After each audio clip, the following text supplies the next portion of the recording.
내란 우두머리, 내란 수괴 혐의를 받는 윤석열 대통령이 관저 앞에 모인 집회, 관저 앞에서 집회를 하는 지지자들을 향해서 끝까지 싸울 것이다. 또 반드시 승리할 것이다. 또 힘을 더 내자. 이렇게 말하는 적은 메시지를 보여주었습니다. 이 사람들은 더 힘을 냈겠지요. 네, 애국시민이라고 그 사람들을 애국시민이라고 표현을 하고 자유민주주의 헌정 질서를 지키기 위해서 자기도 싸우고 있고 여러분도 그런 목적으로 나와서 이렇게 시위를 한다 그렇게 보고 있다. 생중계 유튜브를 통해서 주권 침탈 세력, 반국가 세력과 싸우고 있다.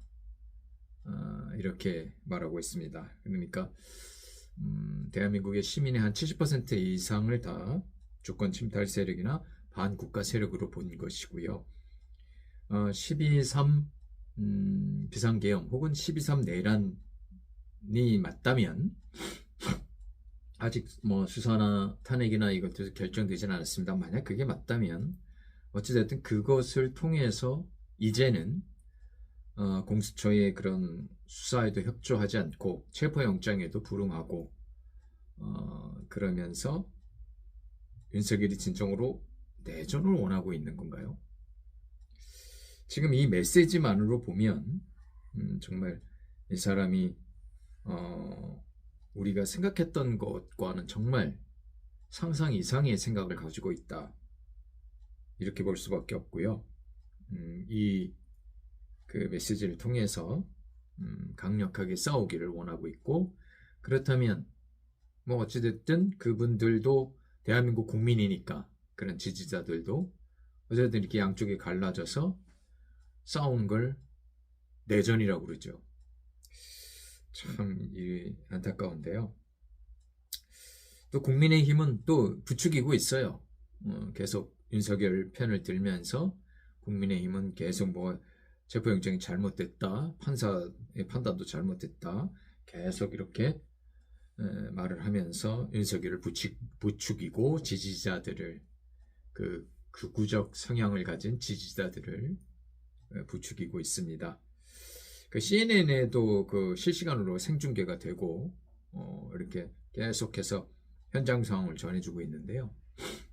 어찌됐든 그 화면을 보니까 그분들이 이렇게 성조기까지 태극기하고 같이 이렇게 붙여서 흔들고 있더라고요. 그 CNN을 보는 미국인들은 뭐라고 생각을 할까요? 아니면 세계인들은 CNN을 시청하는 그 세계인들은 대한민국에서 지금 벌어지고 있는 이 상황, 태극기와 함께 성조기가 왜 저기서 휘날리고 있을까? 그런 의문을 갖지 않을까요? 우리나라가 무슨 미국 영입니까? 미국의 속국인가요? 또 그 사람들이 그렇게 주장하는 한미 동맹은 이번에 그 윤석열이 그 12.3 비상계엄을 통해서 한미 동맹이 굉장히 위험한 지경까지 이르렀습니다. 오히려 그 한미 동맹을 깨부수는 그런 역할을 한 사람이 바로 윤석열인데 시위를 할 때 왜 그렇게 성조기를 들고 이렇게 하는지 정말 이해할 수가 없습니다. 어쨌든 또 어제 제가 그 미국 내전을 다룬 영화를 보았습니다. 그러니까 1960년대 남북전쟁을 다룬 그런 미국 내전이 아니고 상상으로 앞으로 일어날 현대의 내전을 다룬 영화가 그 시빌 워 내전이란 말이죠. 시빌 워 분열의 시대 이 영화를 봤습니다. 왜 내전이 일어났는지는 밝히지 않고요. 내전이 일어난 상황에서 양측에 정말 치열한 그런 아주 참혹하고 끔찍한 그런 전쟁 상황을 묘사했고 그 장면을 종군 기자들이 쫓아다니면서 그 상황을 장면을 다 셔터를 누르면서 사진에 담는 그런 모습을 그린 영화였습니다.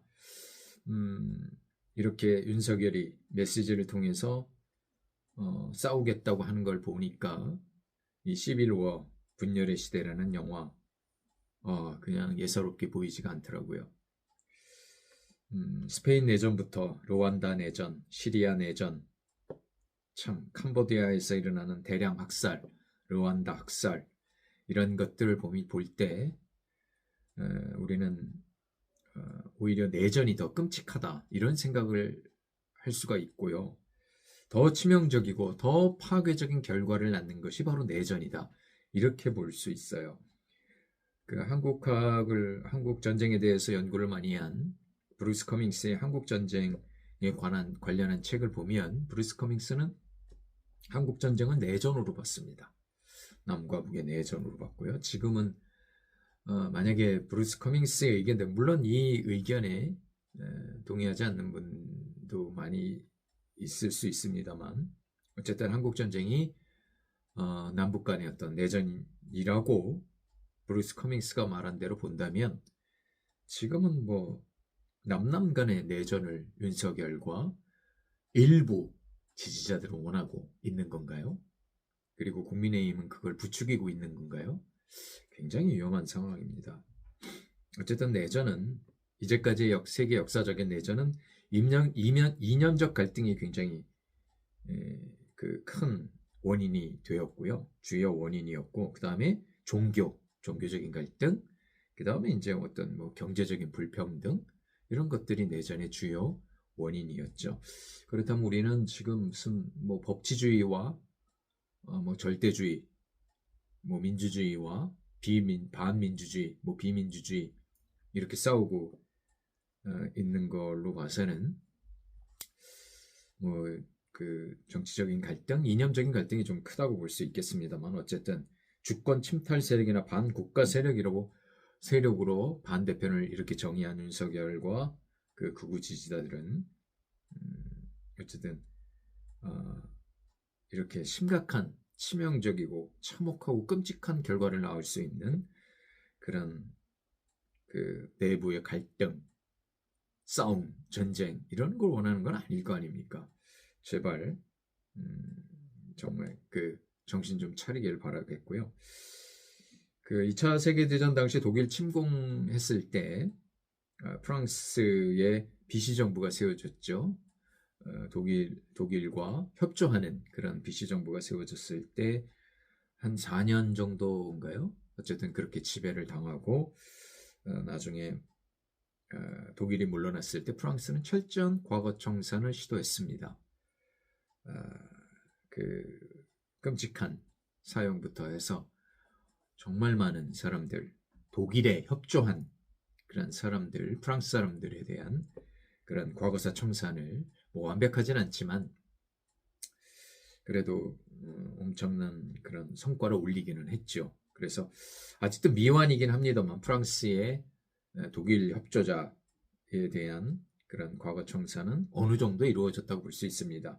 그 책을 보면서 저는 우리 친일파 청산을 하지 못한 이 불가역적인 실수에 대한 그런 아쉬움이 너무나도 많이 남는데요. 어쨌든 이 프랑스 과거 청산을 할 때 프랑스인들이 가장 증오했던 것은 어떻게 같은 프랑스인이면서 독일에 협조하고 프랑스인들을 죽이는데 어떻게 협조를 했을까? 그것에 대한 증오였죠. 그러니까 이렇게 같은 국민끼리의 싸움은 오히려 더 치열하고 더 정말 끔찍하고 더 치명적이고 파괴적인 결과를 낳을 수 있습니다. 그러니까 외세와의 싸움은 이렇게 내전처럼 오래가고 아주 증오가 아주 겹겹이 쌓인 이런 결과는 낳지 않을 수가 있죠. 그래서 같은 국민끼리의 어떤 이념적인 갈등, 경제적인 불평등, 종교 갈등 이런 거는 훨씬 더 심각해질 수가 있습니다. 그래서 작금의 우리 상황이 윤석열의 이런 모습, 극우 지지자들의 이런 모습, 국민의힘의 이런 모습은 민주주의 국가에서는 절대 벌어지지 말아야 될 일이고요. 법치주의 국가에서도 마찬가지로 벌어지지 말아야 될 그런 일들이라고 생각합니다. 정말 대한민국의 번영을 위하고 우리 후손들에게 훌륭한 이 나라를 물려주려면 이런 모습은 빨리 해소가 되어야 되겠고, 법치주의가 빨리 법의 집행이 하루라도 빨리 이루어져야 하고, 모든 것이 헌정 질서대로, 법의 질서대로 이루어져야 합니다. 엉뚱한 논리를 가지고, 말도 안 되는 이론을 가지고 궤변으로 그 내란 우두머리를 그렇게 보호하는, 비호하는 그런 행위를 당장 멈추기 바랍니다. 대한민국은 내전이 일어날 상황이 아닙니다. 남남 갈등으로 인해서 이렇게 우리가 스스로 우리의 발전을 저해하는 이런 결과는 그 누구도 원하지 않습니다. 더 이상 치명적이고 참혹하고 끔찍한 결과가 나타나기 전에 어서 빨리 윤석열은 법의 심판을 받기 바랍니다. 대한민국은 법치주의 국가이고 민주주의 국가입니다. 민주공화국이고요. 민주주의도 이루어져야 집행이 돼야 되겠고, 그 다음에 공화국입니다. 그러니까 그 나라의 모든 그 사람들의 의견이 존중을 받아야 되고요.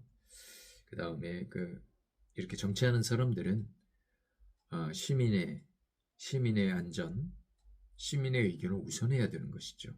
네. 그래서 진정으로 내란을 일으켰지만 진심으로 내전으로 확산된 거나 조금이라도 서로 피를 보지 않으려면 지금 당장 윤석열은 그 비호하는 세력은 법치주의의 그늘 아래에 들어가야 된다고 생각합니다.